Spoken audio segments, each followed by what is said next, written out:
I was an entrepreneur since the age of 6, just like everybody else that's now making their way on the internet. So, from Kool-Aid stands all the way up to Xeroxing school dance tickets to pawn off at the at a cheaper price at the door.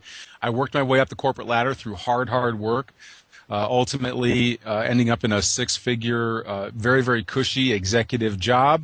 But my aspirations were always to work with myself. I hated my boss. I hated the CEO of the company. I hated being at the board. I hated seeing what power does to people at the very, very top of these organizations.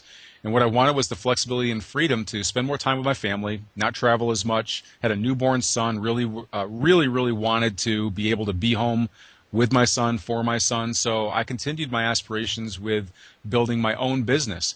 I was a lifelong martial artist, so I started putting together these weekend seminars for close quarters combat, how to kill a man in under 5 seconds with your pinky and a spoon. And I figured, if I just put up a website, if I just had a website, people would travel from all around the world and they would come to my classes. Nobody flew in from anywhere. They're all local people. I started looking at, okay, is the self-defense market from a business standpoint, is it established enough in an internet environment to be able to go out there and find people that are actively looking for what I have, to be able to funnel them into what I'm doing? So I ended up just kind of putting the self-defense stuff off to the side and wrote my first bodybuilding book. Just it shot off like a rocket. There were very few players in the market at that time, so it was easy to kind of dominate.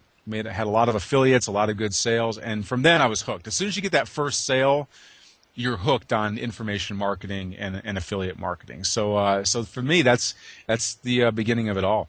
The program was called Optimum Anabolics. It was a bodybuilding program on how to naturally increase testosterone and growth hormone and build more muscle.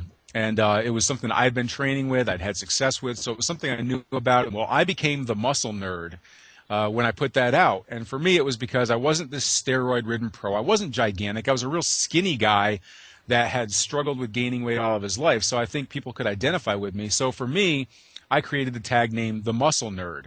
So I could still be nerd and I could still have muscle. I could put them all together. Well, I created the branding. The branding worked great. It really took off. I was able to brand all my other products that way. But now I'm 43 years old.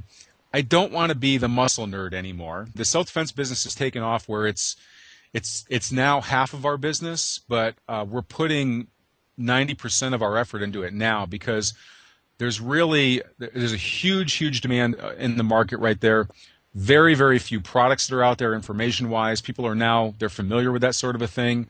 It's really taken off. So we have 5 years of content, monthly interviews that we've done on specific topics that now we've been repurposing into actual products that are going for $47, $67, $97 a pop from stuff that we did 4 or 5 years ago.